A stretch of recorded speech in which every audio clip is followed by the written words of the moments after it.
to understand, my whole life has been about the numbers. Not the kind you find in a bank account, though those matter too, but the ones that floated above your head. We all have them. A transparent, pale blue, holographic panel that follows you everywhere. A constant summary of who you are, decided by everyone else. It's called the ethos. What a grand name for a glorified comment section, right? It started as a way to review businesses, then services, and then, inevitably, people. My parents, bless their terrified hearts, raised me on a diet of perfect posture, agreeable opinions, and a smile that never, ever faltered. A high rating is not a luxury, Ollie, my father used to say, his own 5-star panel gleaming under the kitchen light. It's survival. And I believed him. I lived it. My job is a reputation analyst at a top-tier consultancy, a position I secured because my ethos profile screamed discreet, analytical, and a team player.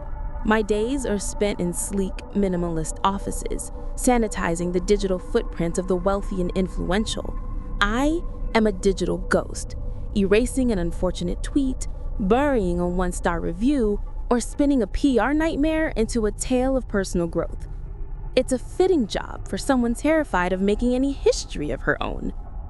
My obsession with maintaining a perfect score isn't just about my parents or my career. It's about Chloe. Her name feels like a shard of glass in my throat even now. She was my best friend, the kind of person who laughed so hard she'd snort, who wasn't afraid to have a messy 3-star day. One afternoon, she got into a stupid argument with the vendor at a street market over a few credits. It was nothing, a moment of frustration, but someone recorded it. That night, the first review appeared on her panel, entitled. The next morning, there were a dozen more. Aggressive, dishonest. The algorithm, the ethos, it feeds on that stuff. It takes a tiny spark and fans it into an inferno. I saw her panel flicker from a solid 4.8 to a frantic, nauseating 3.2 in under 12 hours. People on the street would stare at the black text materializing above her head, and then look at her with such open disgust. They'd mutter things, shove past her. I was with her when a man spat on the ground at her feet. I was so scared, not just for her, but for me. The ethos links associates. Her falling score was starting to drag mine down. So I did what my parents always taught me to do. I survived. I stopped answering her calls. I crossed the street when I saw her coming. The last time I saw her, her panel was a sickening red 1.7, and the words above her head were just a blur of hate. The next day, she jumped from the transit bridge. I never forgot the look in her eyes during those last few days. Not anger, but a hollowed-out confusion. The look of someone being erased and knowing her best friend was helping to hold the eraser. The ethos is the ghost in our machine. It has no body, no face, but it's everywhere. It's in the way a barista smile tightens when they see a 3-star rating walk in. It's in the automated denial for a housing application. It's a sentient, omnipresent God of public opinion, and its scripture is written in anonymous, unverified reviews.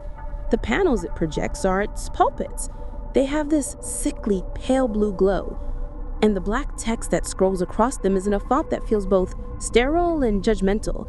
They say you can't photograph the text, that it shifts and blurs if you try, a defense mechanism to ensure its judgments are ephemeral and absolute, impossible to pin down and refute. The system's great lie is that it's fair. It can't just invent a flaw. It needs a seed event, a grain of truth to cultivate its cancer. For Chloe, it was a moment of frustration. For someone else, a misspoken word. The ethos sees itself as a purifier, a righteous tool for creating a perfectly transparent society by carving out anyone with a secret, a flaw, or a single bad day. My secret, the one I polished and hid every day, was that I let my friend die to protect my numbers. And I live in mortal terror of the day the ethos decides to collect on that debt. The day it all started was aggressively normal. The air in the office was cool and smelled of expensive ozone-based air purifiers. I was mitigating a sentiment flare for a high-profile client, a tech CEO whose unfortunate comments about the genetically destitute had been recorded at a private dinner. My boss, Mr. Sterling, a man whose own 5.0 was rumored to be artificially maintained, came up behind me. He wasn't loud, he never was. That wasn't his style. He just leaned in close, his breath smelling of stale coffee, and pointed a manicured finger at my screen. "This is unacceptable, Ailey. The negative seed is still propagating. Did you even run the reputation scrubbers?" I had, and run them 3 times, but the original clip was too raw, too authentic. The algorithm had already tagged it as a truth event, a fact I had noted in my preliminary report, which I knew for a fact he hadn't read. "I did, sir," I said, my voice perfectly modulated, the voice of a trustworthy, discreet 4.9. "The source file is locked by the algorithm. It's in my report." He made a small, dismissive sound. "Find a way. That's what we pay you for. Competence." He walked away without another word, leaving the insult to hang in the air. I didn't say anything. I just stared at his back, at the perfect glowing 5.0 above his head. And in the silent, private space of my own mind, I thought with a white-hot fury that surprised even me, "I wish something would tear you down. I wish everyone could see you for the smug, incompetent fraud you are." It was a fleeting thought, a flare of anger that vanished as quickly as it came. I took a deep breath, smoothed down my blazer, and went back to work. I buried the anger, just like I'd buried everything else. It wasn't until I was on the public transit home that I felt the first prickle of unease. The car was crowded, people packed together, each with their little blue halo of judgment. I was staring out the window when my own reflection caught my eye, or rather, the panel above it. It flickered. It was so subtle I thought I'd imagined it, a momentary stutter in the light, like a dying bulb. I blinked, and it was steady again. Ailey Renee, 4.9, trustworthy, discreet, pleasant. Everything was fine. But then I noticed a woman across the aisle looking at me. She wasn't staring, just a quick glance, but her eyes darted from my face to the panel above my head, and the corner of her mouth tightened in a way that wasn't a smile. My heart gave a little knock against my ribs. I told myself I was being paranoid, that years of anxiety had finally curdled my brain. But at my stop, as I moved toward the door, a man stepping aside to let me pass did so with a little too much space, his body angled away from me as if I might be contagious. By the time I got to my apartment block, the paranoia had turned into a low, humming dread. The automated concierge at the front desk, a pleasant holographic woman named Clara, greeted me as always. "Good evening, Ailey. I hope you had a productive day." But her programmed smile seemed strained. Usually she'd offer some pointless trivia or a weather update. Tonight, she was silent. In the elevator, I stood alone, watching my reflection in the polished steel doors. The panel was still a steady 4.9. Nothing had changed. And yet, I felt a cold knot in my stomach. I felt like I was back on that street corner with Chloe, feeling the invisible tide of public opinion turn against us. I rushed into my apartment, slamming the door and locking it, my breath coming in short, sharp gasps. My hands were shaking as I walked to the full-length mirror in my bedroom. I needed to see it clearly without the flicker of transit lights or the warping of reflective surfaces. I stood before the mirror, my heart pounding a frantic rhythm against my ribs, and there it was. The pale blue panel hovering in the air above my head, and for a split second, I saw a new word in stark black text flash and disappear so quickly I couldn't be sure I'd even seen it. But I had. I knew I had. The word was malicious. Sleep offered no escape. I woke up with a gasp. The sheets twisted around my legs. The phantom glow of the word malicious was still seared onto the backs of my eyelids. My own panel was mercifully stable, a placid 4.9, and let out a shaky breath, dismissing the night's horrors as a stress-induced nightmare. Then I checked my comm link, and the world fell out under my feet. A single post flagged for my attention from a citywide news feed. It was a picture of me, a candid shot from a few weeks ago, leaving a cafe, but above my head, the ethos panel had been altered. Instead of my rating, it showed a single damning headline: Homewrecker's affair drives father of two to suicide. Underneath was a long, rambling screed written by someone claiming to be the man's widow. It was a masterpiece of grief-stricken venom, detailing an elaborate secret affair, my supposed manipulation of her husband, and how the guilt had driven him to take his own life. It named me, it named him, it listed his children's ages. It was a complete, horrifying fabrication, but it was written with the kind of raw, bleeding detail that felt more real than truth. My blood ran cold. The post had thousands of interactions. My own rating, which had been a solid 4.9 when I went to sleep, was now a flickering, nauseating 3.5. New words were scrolling across my panel in the mirror, words I'd only ever seen above Chloe's head. Deceitful, predatory, unstable. My perfect life, my fortress of inaneness, was breached. The ghost in the machine had found my address, and it was pounding on the door. My first call was to my parents. I thought, they have to believe me. Their love, their guidance was the bedrock of my entire existence. The call connected, and my mother's face appeared, her expression already a mask of strained composure. Her own pristine 5.0 rating seemed to mock me from over her shoulder. "Ailey," she began, her voice tight, "your father and I saw the post." I started to sob, a torrent of panic denial pouring out of me. "It's not true, Mom. I don't even know that man. It's a mistake, a hack, something awful." I watched her face, searching for a flicker of belief, of the unconditional love I so desperately needed. Instead, I saw a careful, calculated distance settle into her eyes. "Ailey," she said, and her voice was 1,000 kilometers away. "The ethos doesn't make things up out of thin air. There's always a seed. You know that. What did you do?" The question wasn't an inquiry, it was an accusation. My father appeared behind her, his face grim. His gaze wasn't on me, but on the rapidly degrading number above my head, visible even on the small comm screen. It had dropped to 3.1. "We can't be associated with this," he said, his voice flat and final. "Not until you get this sorted out."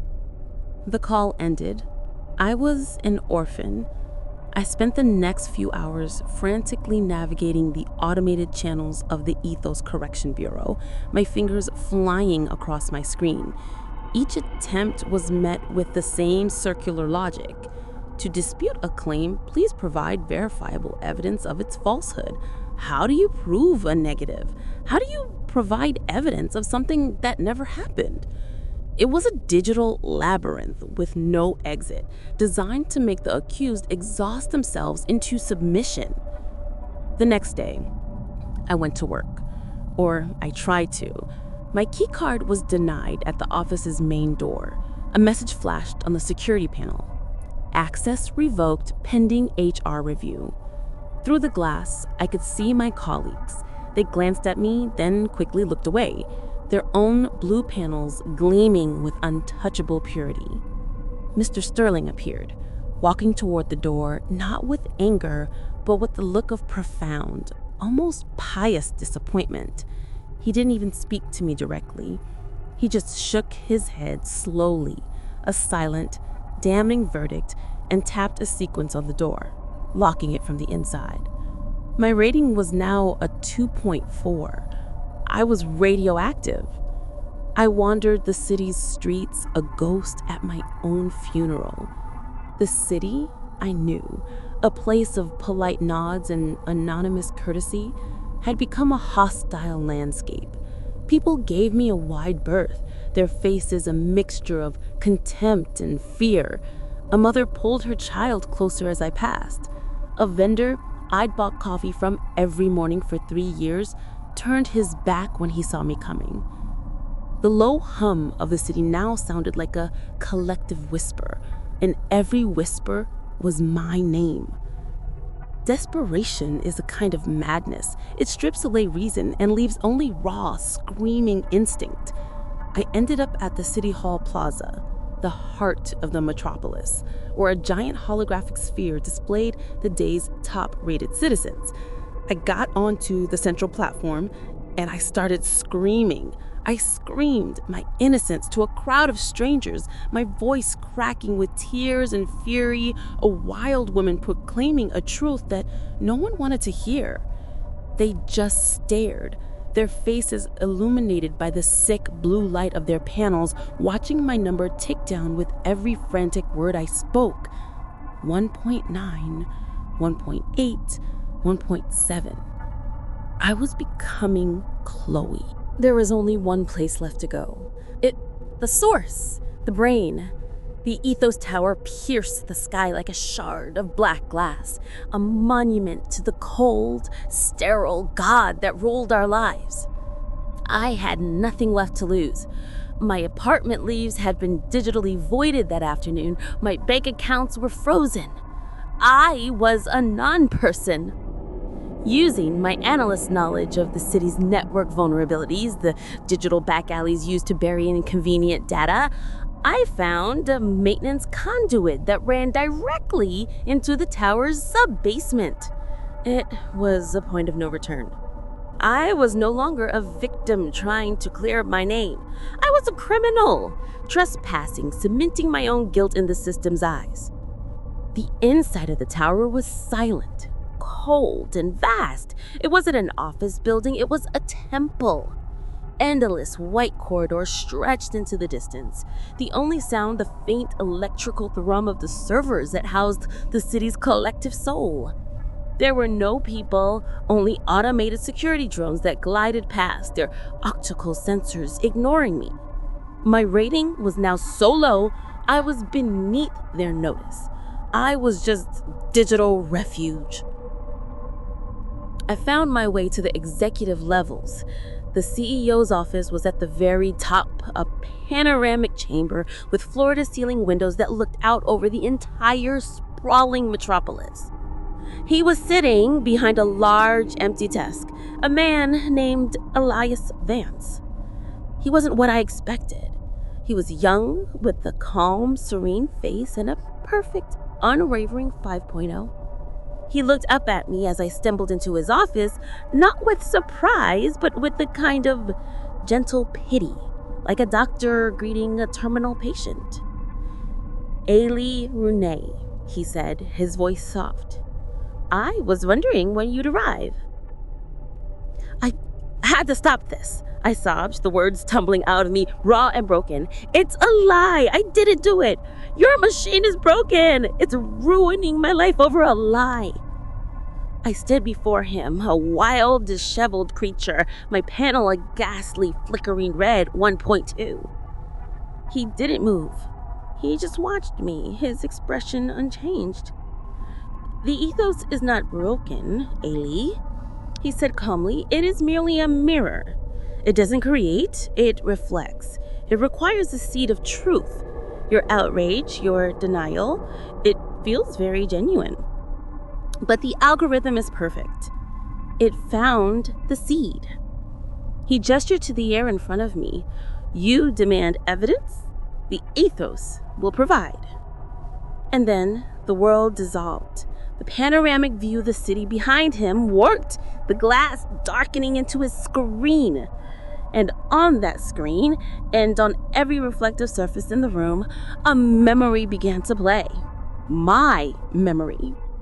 It was from a few months ago. I was in my apartment, late at night, a glass of wine in my hand. I was on a video call with the man, a work colleague, someone I knew was married. His name was Ben. We were laughing, the conversation light at first, but then it shifted. I saw myself, my own face, flush with wine and loneliness. I heard my own voice, low and suggestive. Your wife doesn't appreciate you. You work so hard, you deserve to be happy. The camera of my own comlink had recorded it all. The angle was intimate, damning. I watched, paralyzed with a horror far deeper than any lie. As I leaned closer to the screen, my eyes locked on his and whispered, "We could just see what happens. No one would have to know." There it was. The seed. Ben looked uncomfortable, shaking his head, and in that moment, seeing his hesitation, a wave of shame and regret washed over me on the screen. I immediately backpedaled, laughing it off as a joke, changing the subject. The call ended a few minutes later. I had backed out. I had never spoken to him like that again. I had buried the memory, written it off as a moment of drunken weakness. I never knew Ben was so fragile, so racked with his own guilt that a single rejected suggestion from a lonely colleague could send him spiraling. He killed himself a week later. I never made the connection. The memory ended, but it remained frozen on the screens, my face twisted in a moment of ugly, lonely desperation. The live feed of the CEO's office was being broadcast across the entire city network. Everyone was watching. I looked at the news ticker scrolling at the bottom of the screen. There was no sympathy, only judgment. She initiated it. The intention was all there. She only backed down because he said no. A monster. The collective voice of the city, the voice of the ethos, roared in my ears. I had spent my entire life terrified of being misjudged, only to be utterly and irrevocably destroyed by the one thing I couldn't deny, the truth, my truth. Vance stood up, his face still radiating that serene, pious calm. He said, "You see, Illy, the transgression wasn't the affair that didn't happen. It was the intention, the willingness to cause harm for your own gratification. That is the seed the ethos found. And from that seed, it cultivated the truth." He gestured to the air in front of me. I followed his gaze. The sickly blue light was gone. The flickering red had coalesced and deepening into a permanent, solid blood red hue. The number, the scrolling words of judgment, they all dissolved, burned away by a heat that I could feel on my scalp. They were replaced by a single word branded in the hologram in a stark black final font. Corrupt. The word was absolute, unchangeable, a life sentence. My strength went out of my legs and I collapsed onto the floor. The sound of a million strangers jeering in the echo in the vast, silent office. I was no longer Aileen Nay, the analyst's reputation. I was a monster, the monster I had always been, just under the surface. The next few hours were a blur of noise and flashing lights. I remember security drones lifting me, their metallic claws cold against my skin. I remember being moved through corridors filled with staring, contemptuous faces. But then, a hand grabbed mine. It was firm, familiar. Through the haze, I saw a face I hadn't seen in years. It was Liam, a friend from before Chloe, before the numbers ruled everything. He had been canceled years ago for a youthful political post and had dropped off the grid. His own panel was a dead gray slate, signifying someone who had been totally excommunicated. He pulled me through the crowd, his face set and grim, and no one stopped him. To them, he was already a ghost, and I was now one of his kind. We didn't speak. He led me to a battered old electric vehicle in a service alley, and we drove. leaving the oppressive hum and the hateful glow of the city behind us. We drove for hours into the sprawling and neglected outskirts, the places the network didn't fully reach.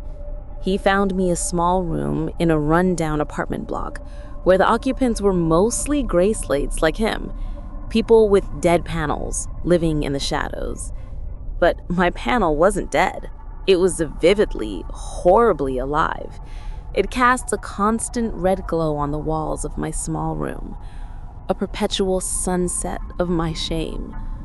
A few weeks have passed, I don't know how many. The days bleed into one another. Liam brings me food sometimes. We still don't talk much. There's nothing to say. I have a small cracked mirror, and sometimes I force myself to look.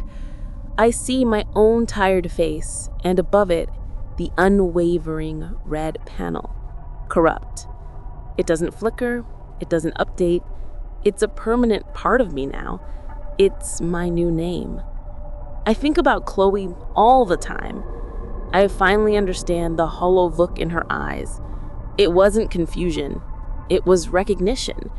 The horror isn't being lied about. The horror is being seen. Truly, deeply seen.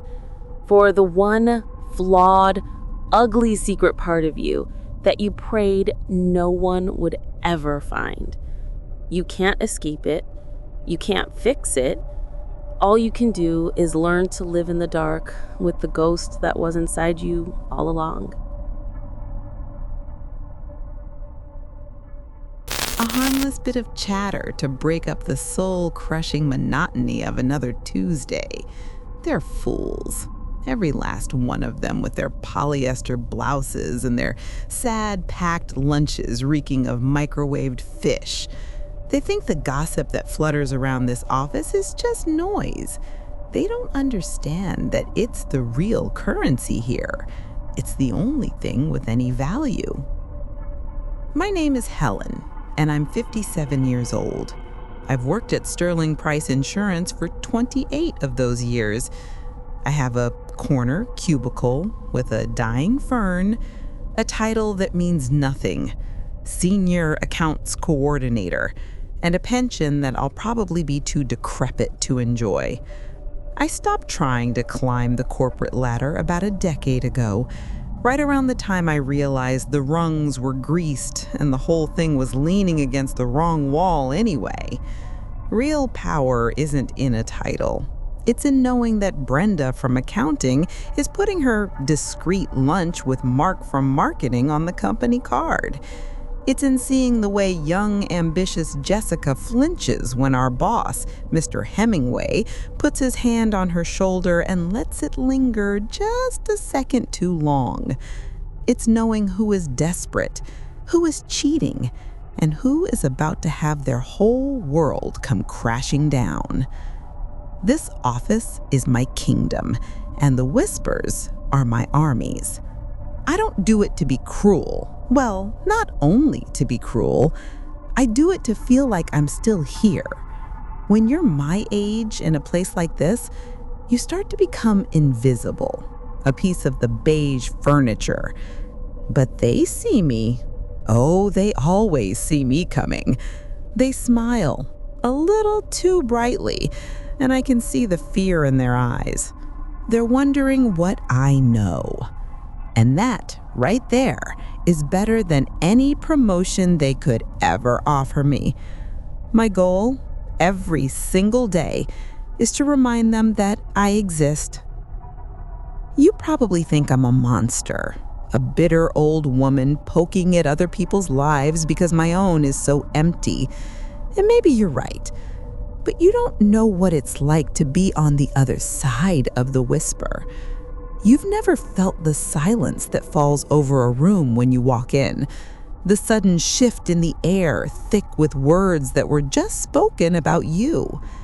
20 years ago, I was Jessica, ambitious, a little naive, and I made the mistake of trusting the wrong person with a personal secret. A rumor started, a vicious, ugly thing about me and a senior partner. A story that took my private grief and twisted it into something sordid and cheap. It wasn't true, not a word of it. But truth doesn't matter much in a place like this. The story was just juicier. My career, my reputation, it all hung by a single fraying thread. I saw the smirks. I heard the hushed conversations that stopped the moment I turned a corner. It was like being flayed alive, one tiny cut at a time. I felt myself disappearing, being replaced by this grotesque caricature they'd created.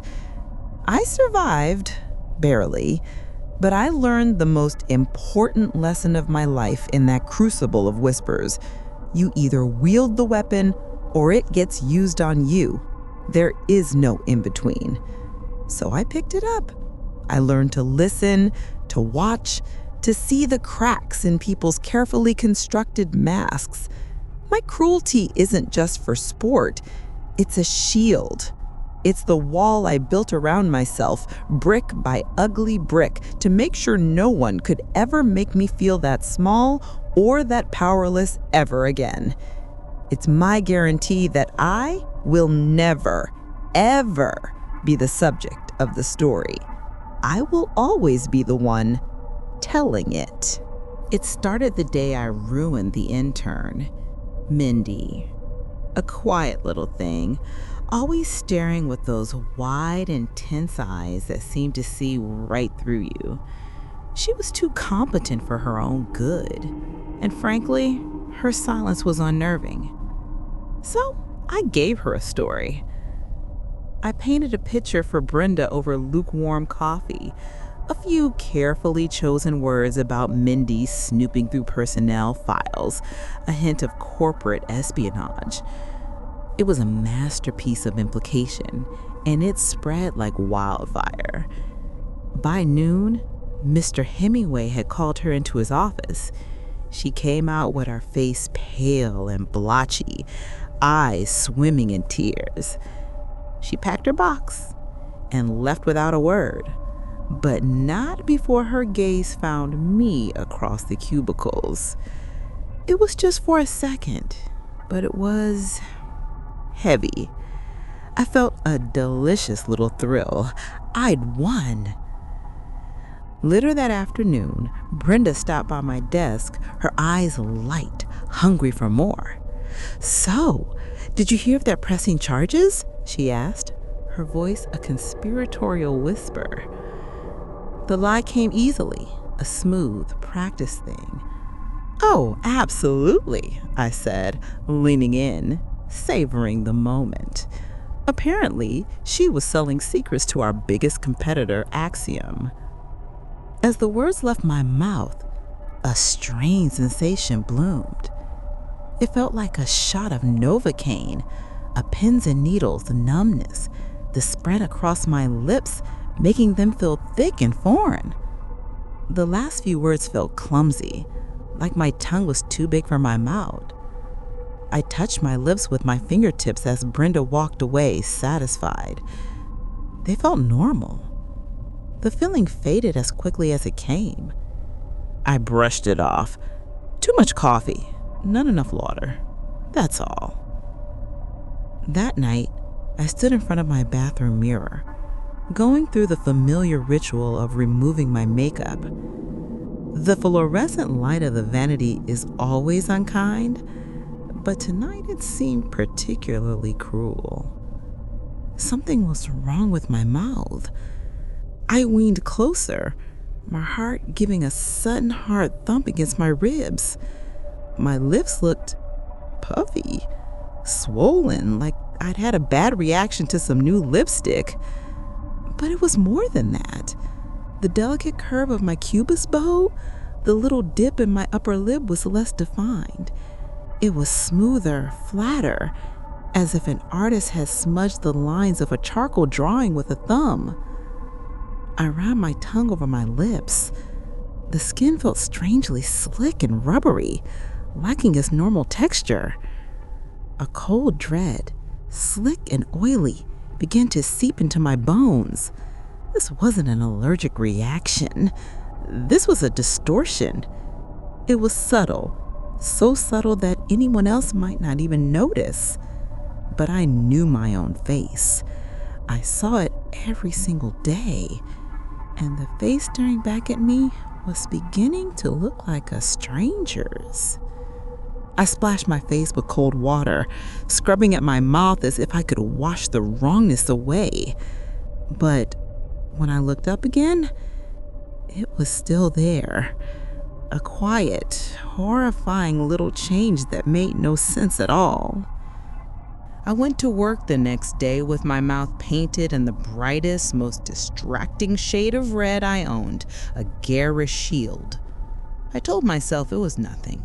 I was stressed. I was imagining things. Denial is a warm, comfortable blanket. I spent the morning in my cubicle, keeping my head down, speaking only when necessary, my words clipped and short. But the silence was suffocating. The urge, the need to talk, to weave my stories, was an itch under my skin. Around lunch, Mark from marketing cornered me by the coffee machine, his grin predatory. He'd heard my little embellishment about Mindy and wanted details. This was it. The stage was set. The audience was waiting. Every instinct screamed at me to shut up, to make an excuse, to walk away. But the fear of losing my grip, of becoming irrelevant and invisible again, was stronger than the strange dread that had taken root in my gut. So I gave him the performance of a lifetime. "It's worse than you think, Mark," I began, my voice dropping to a low, confidential tone. It wasn't just Axiom. She had a whole list of buyers. I saw an email on her screen before she was fired. Looked like a list of shell corporations. I was on a roll, the words flowing like poison from a broken vial, spinning a whole narrative, complete with fake emails and secret meetings. I was brilliant. And then I felt it. Not numbness this time, but a distinct pulling. A soft cartilaginous stretching at the corners of my mouth. It was a physical sensation, undeniable and terrifying, as if unseen fingers were hooking my lips and pulling them wider. I cut the conversation short, muttering an excuse about a deadline, and fled to the deserted bathroom at the end of the hall. My hands were shaking as I locked the door and turned to the mirror. The reflection made a gasp escape my throat, a sound that was half choke, half scream. The swelling was worse, the shape more distorted. My mouth was wider than it should be, flatter, the lips pushing forward into a pronounced and natural pout. The skin was smooth and almost yellow-tinged, losing its natural lines and texture. It was no longer a human mouth. It was the beginning of a bill. Panic is a cold, sharp thing. For the rest of the day, I hid. I feigned a migraine, kept my head down, and spoke to no one. Every tick of a clock was a countdown to the quarterly review presentation the next morning. My presentation, a command performance in front of the entire department. There was no escaping it. I thought about calling in sick, but my fear of the whispers was greater than my fear of the thing on my face. At least it was then. I spent that night in a state of frenzied denial, applying ice packs and slathering my mouth with ointments. Nothing worked. The strange, hard tissue continued its slow, inexorable push outward. By morning, it was undeniable. A broad, flat, keratinous protrusion where my mouth used to be. I could barely speak. The words that came out were muffled and distorted, a grotesque quacking sound clinging to the edges of my consonants. I did the only thing I could. I wrapped a thick cashmere scarf around the lower half of my face, claiming a sudden severe toothache had required emergency dental surgery. The conference room was a glass box. a perfect stage for my humiliation. Everyone was there, their faces turned towards the podium with polite boredom. I walked to the front of the room, my heart hammering. I kept the scarf on. Mr. Hemingway gave me a strange look. "Helen, are you all right to do this?" "Perfectly fine," I mumbled, the words distorting into something like perfectly fine. His frown deepened. I had to take it off. With trembling hands, I unwound the scarf. A collective gasp sucked the air out of the room. It was like a gunshot. 20 pairs of eyes widened in shock, in disgust, in sheer, unadulterated horror. Brenda from accounting brought her hand to her own mouth. Mark's jaw hung open. Dead silence. They were all looking at my mouth. It was worse now, much worse. The pressure of the scarf had flattened it further, making it wider or more pronounced. The skin was a pale, waxy yellow. My nose seemed to be shrinking back into my face to accommodate the monstrous appendage. I opened my mouth to speak. "Good morphing," I quacked. The sound was alien, a wet, flat noise. A girl in the front row let out a tiny, choked squeak. Panic clawed its way up my throat. I had to control the narrative.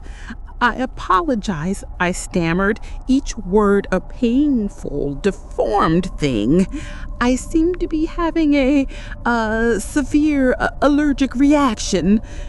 "Liar!" The word echoed in my own mind, and I felt a fresh wave of that horrifying, pulling sensation. It was stronger this time, a violent, tearing stretch. I could feel the cartilage hardening and growing. Right there, I watched their eyes track the change, their expression shifting from horror to stunned disbelief. My face was visibly warping. "It's the shellfish from dinner last night," I lied again, desperate, my voice rising in a panicked quack. A sharp cracking sound, audible in the silent room, came from my own jaw. The bill pushed forward another centimeter. My own hands flew to my face, but I couldn't stop it. I was a freak show. I was the story, the ugliest, strangest, most grotesque story this office had ever known. My eyes scanned the crowd of horrified faces, and then I saw her. Standing in the back of the room was Mindy, the intern. She wasn't staring in horror. She was just watching. Her expression was calm, impassive. And as my terrified, tear-filled eyes met hers, the corner of her mouth tilted up in the faintest, coldest, most serene smile I'd ever seen. That's what broke me. The knowledge, the certainty. It was her. The room started to spin. I turned and fled. I ran from the podium, shoving past a stunned Mr. Hemingway out of the conference room. I could hear the explosion of sound behind me, the gasps, the unexpected, shocked cries, the immediate frantic eruption of whispers. The sound followed me, chased me, a monster of my own making, out onto the street, where I stood in the harsh morning light, a monster with nowhere left to hide. I was fired, of course. They called it indefinite medical leave, a gentle corporate euphemism for get out and never come back. My rage was a clean, pure thing.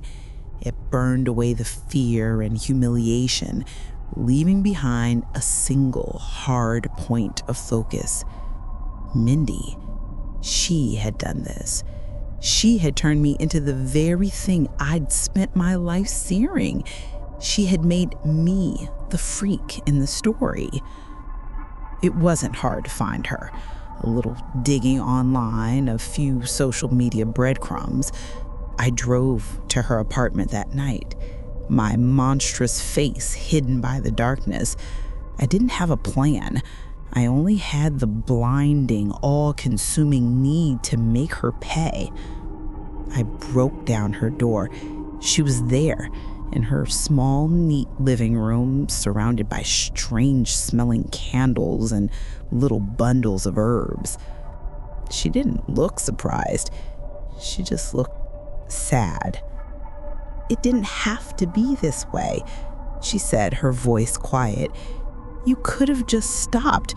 You could have told the truth." I didn't let her finish. I lunged, a grotesque parody of a predator.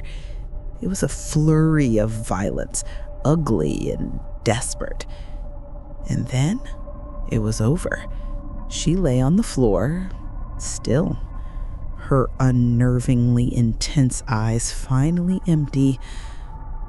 I stood over her, breathing heavily, waiting for the release, waiting for the curse to break, waiting for my face to shrink back to normal.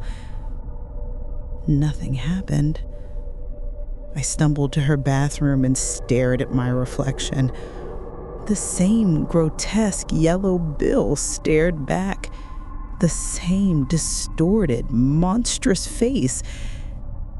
And in the crushing silence of that apartment, with the smell of blood and lavender in the air, the final devastating truth hit me.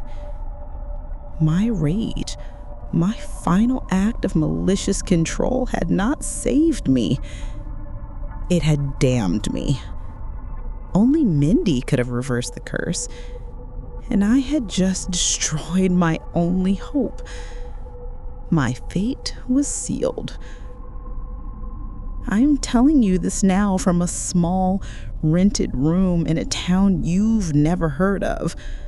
I live on the savings, which will eventually run out. I only go out at night. The children here have stories about me. The duck woman who lives in the old house on the hill. They whisper when they think I can't hear. I can always hear.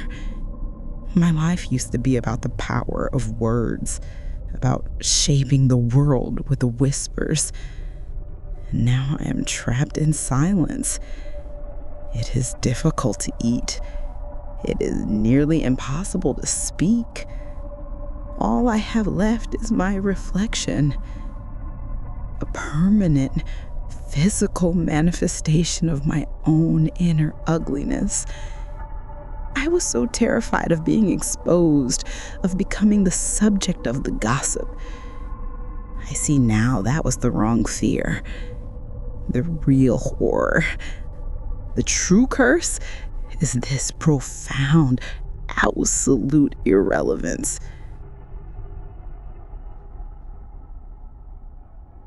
You don't know me. That's kind of my whole thing. I'm the voice in the dark. The person you never, ever see. My name's Claudia. I'm 28, and my job sounds way cooler than it is. I'm a runway showrunner. During Fashion Week, I'm basically mission control. I live in a cramped, dark booth above the chaos, glued to a headset calling cues. Q4, go, lights up on beat. Music, track 7, now. I'm good at it. I'm damn good. My cues are perfect. The lights hit the sequence at the exact split second the beat drops. I'm the one who makes the magic happen.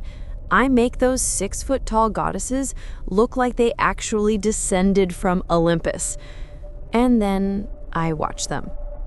I watch them from my shadow perch through a tiny pane of glass.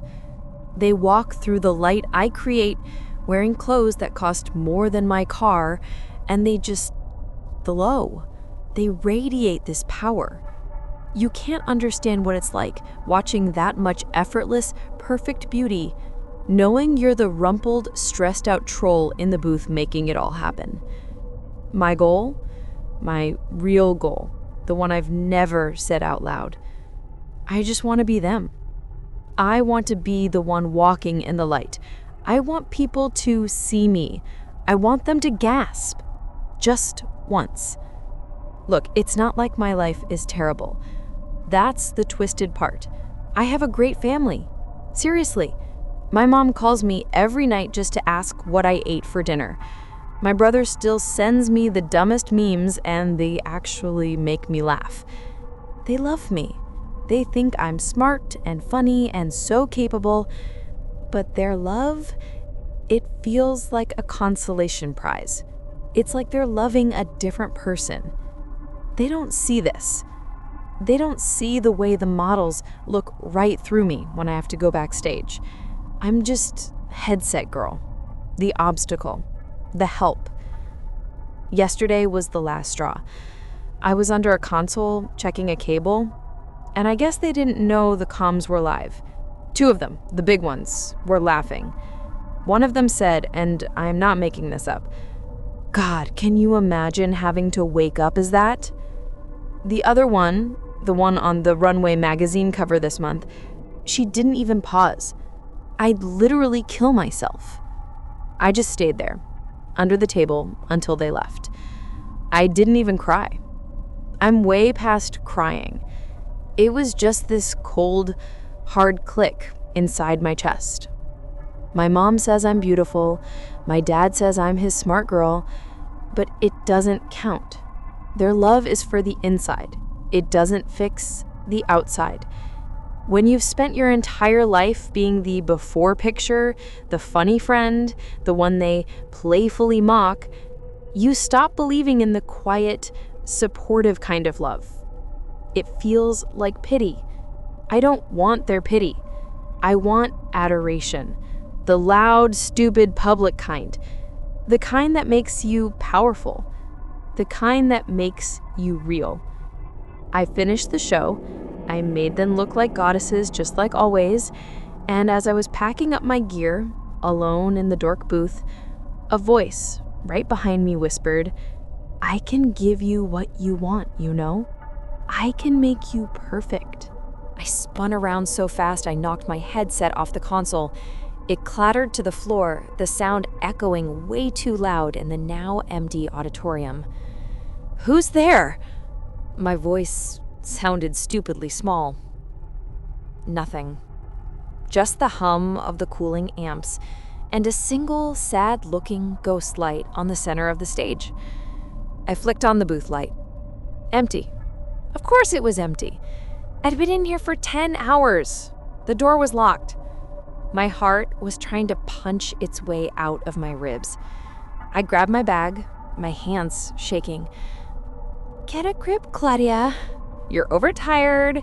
You've been chugging stale coffee for 72 hours. You're hearing things." It had to be that. Just a stray signal, an echo in the comms. I got the hell out of there. The walk home felt gray.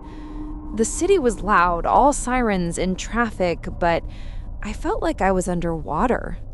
My apartment is small, but it's my safe space. Tonight, though, it just felt like a box. I made the mistake of looking in the bathroom mirror. The fluorescent light in there is always brutal, but tonight, I just saw it. I saw what those models saw. The tired eyes, the mousy hair, the skin that was never clear, the face that just wasn't right. I saw that. God, can you imagine having to wake up as that? I'd literally kill myself? I slid down the bathroom door and just sat on the cold tile.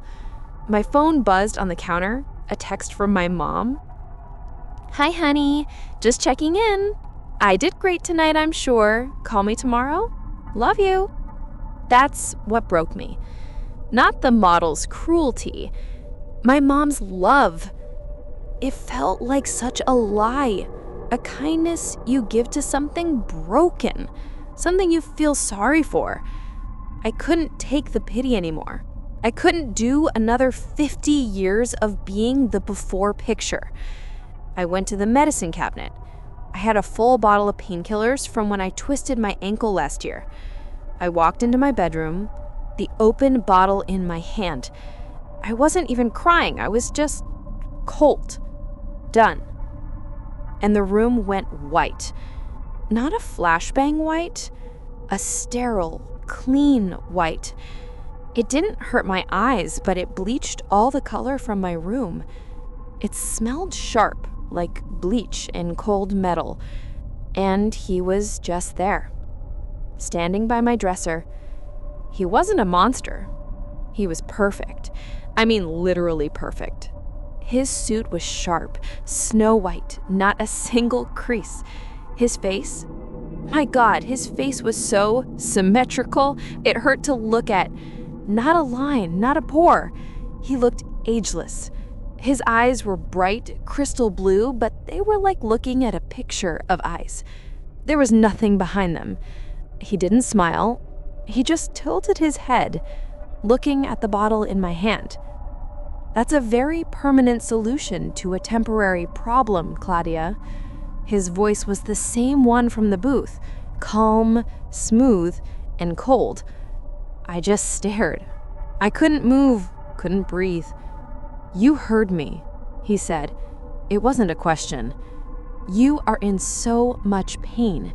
You're angry that their love feels like an insult. You don't want to be capable. You want to be adored." He knew. He said everything I'd been thinking my entire life. "I am Dr. Vane," he said, taking a step. He didn't make a sound on the hardwood. "And I can fix you. I can make you flawless. The girl on the Runway magazine cover, she will look like a rough draft next to you." He held out a hand. It was smooth, like white porcelain. Perfection, adoration, power. Everything you have ever wanted. It's yours. I finally found my voice. It came out as a croak. What's the catch? What do you want?" Dr. Vane almost smiled. It was just a tiny, perfect clinical lift of one corner of his mouth. A trifle, an exchange. To get the new, you have to give up the old. Just the people who love you now, the ones who gave you that before face. My blood went cold. My family? Their love is a cage, Claudia.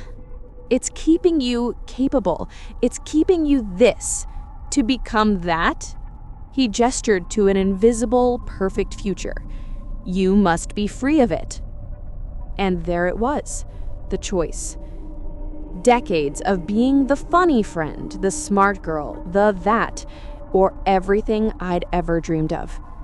All that rage, all that pain from a lifetime of being invisible, it just boiled over. The model's laughter, the pity, the "I'd literally kill myself," all it echoed in my head at once. My family, they'd be sad, but they'd get over it. They had each other. I had no one. "Yes," I whispered. The word felt like it was tearing my throat, but it was also the easiest thing I had ever said. "Do it. I don't care. Just make me perfect." Dr. Vane smiled. A full, perfect, freezing smile, and he snapped his fingers. The sterile white light flooded everything, and the last thing I knew was a cold, sharp, unbelievable pain, like 1,000 scalpels were sculpting me all at once. I woke up on my own bed. No white light, no Dr. Vane. Just the 10 a.m. sun slicing through my dusty blinds. My first thought was, what a messed up dream. I sat up. The pill bottle was on my nightstand, still full. My head didn't hurt. I wasn't anything. But the smell was still there. That sharp, cold, bleach and metal smell. I felt light. My body, which always felt heavy and awkward, now felt balanced. I stood up and it was effortless. I caught my reflection in the dresser mirror and I just froze. The woman in the mirror wasn't me. It wasn't Claudia. Claudia was a rough draft. This woman, her eyes were huge, tilted up just slightly, a deep magnetic green. Her cheekbones were high and sharp. Her skin, my God, her skin was like poreless, creamy porcelain. My mousy, stringy hair was now a waterfall of thick, black silk. I stepped closer, my hands shaking as I touched my new face. It was me. But it was me sculpted, perfected. He hadn't lied. I was flawless. I spent the first hour just looking. I was a work of art. I walked outside, and the world changed. People looked at me. I mean, they stared. Men, women, it didn't matter. I walked into my usual coffee shop, and the barista who'd barely grunted at me for 3 years dropped a cup. He stammered. He gave me the coffee for free, his face bright red. I felt this rush, this incredible, dizzying power. I wasn't headset girl. I was her. I quit my job the same day. I walked into the top modeling agency in the city. The receptionist looked up, and her jaw went slack. Within a week, I had a new name, Cleo. Within 2 weeks, I was on a plane to Paris. Within a month, I was the most famous new face in the world. I was walking the shows I used to run. I'd be on the runway and I'd catch a glimpse of the new headset girl in the dark booth looking stressed and rumpled, and I'd just smile. The models who had mocked me, I saw them at a casting. They looked at me not with recognition, but with awe, with jealousy. They were the ones in the shadow now. I was the one in the light. It was everything I wanted. Every magazine cover, every designer, every party. People didn't just look, they gasped. And I didn't think about my family. That was the weirdest part. I was so busy, so high on the adoration. I'd see my phone, see the missed calls from my mom, and just feel nothing. A cold, smooth blankness. I'd text back, "So busy, talk soon." They were the before. I was the after. I didn't need them. Their pity love couldn't reach me anymore. I had finally been set free. I was in Milan at the Peak. I had just closed the biggest show of the season. I was on the Runway magazine cover, the one the girl had been on. My agent, a tiny vibrating man named Hassel, handed me a glass of champagne, his hands shaking with excitement. "You're not a star, Cleo. You're a religion." That's when my phone rang. I saw Dad on the screen. I rolled my eyes, annoyed at the interruption, and stepped onto the balcony. The street below was packed with photographers screaming my new name. "Cleo! Cleo!" "Hi, Dad. I'm super busy." His voice was a sound I'd never heard before. A dry, broken, tearing sound. "Claudia, oh God, honey, it's your mother." I looked at my perfect long-nailed hand. "What about her?" She was in an accident on the turnpike. A truck. Honey, she's gone." I stood there, listening to my father sob, and I waited. I waited for the grief, the pain, the tears. Nothing. I felt inconvenienced. "Oh," I said. My voice was smooth and even. "That's terrible." There was a long, terrible silence on the line. "Claudia," he whispered, That's all you have to say?" "I have to go, Dad. The designers are waiting." I hung up. I went back inside, took the champagne, and smiled for the cameras. 2 months later, I was in New York. I got another call. My brother. A sudden, shocking brain aneurysm. Gone in an instant. I was at a fitting. I said, "What a tragedy." and then asked the stylist if the dress came in view. The payments were being collected. The coldness, it was terrifying. It was like Dr. Vane hadn't just sculpted my face, he'd sculpted my heart. He'd carved out all the before parts, and it turned out that's where the love was. I tried to stop it. I finally felt a flicker of something, fear.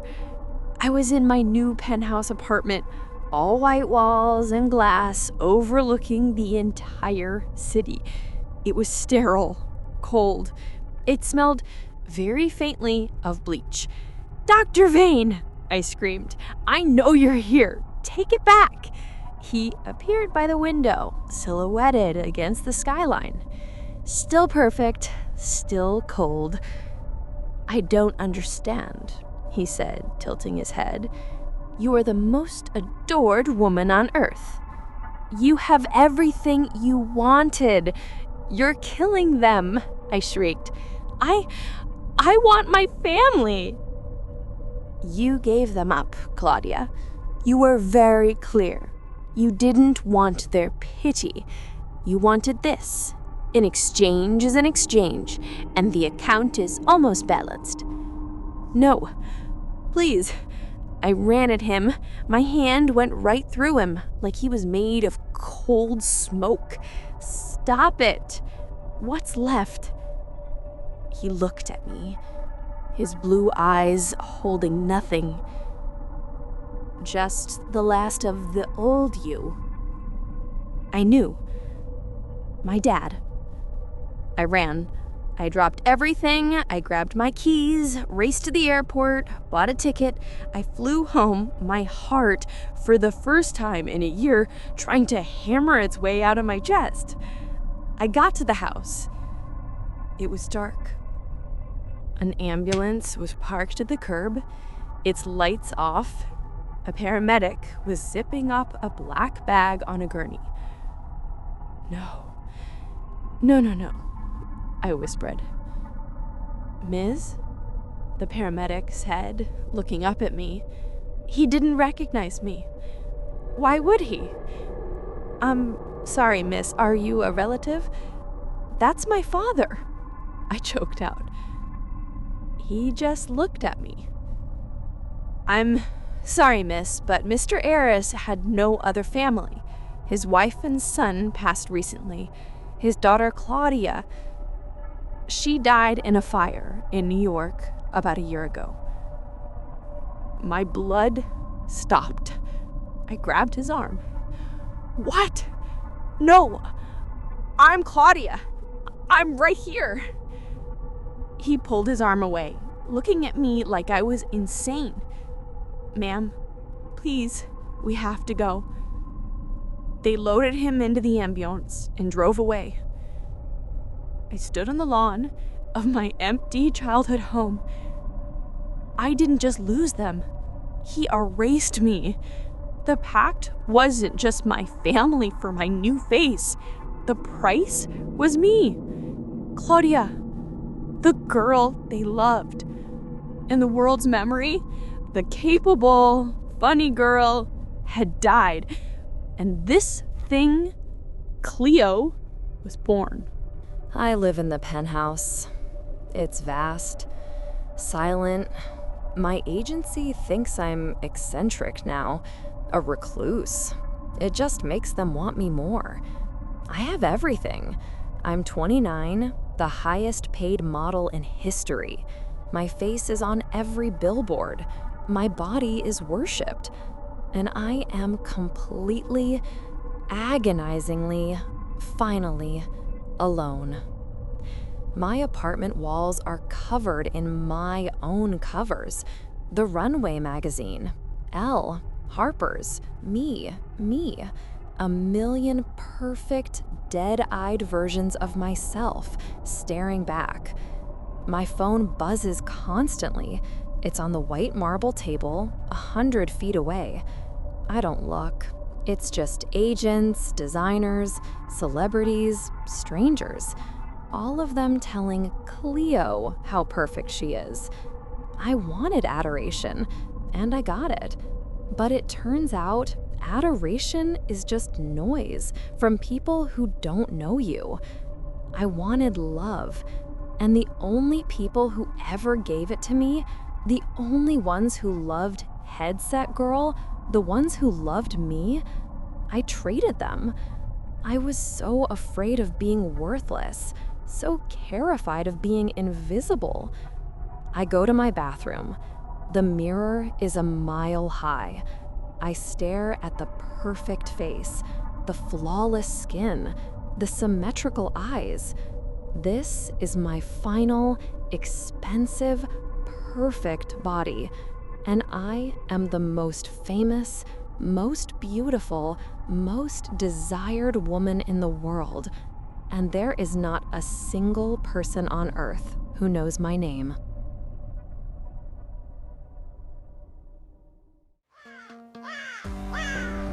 Thank you so much for watching or listening. The things that go bump in the night are hungry for attention. By liking and subscribing, you're telling me you want more. You're helping me bring even more chilling tales and terrifying content to life.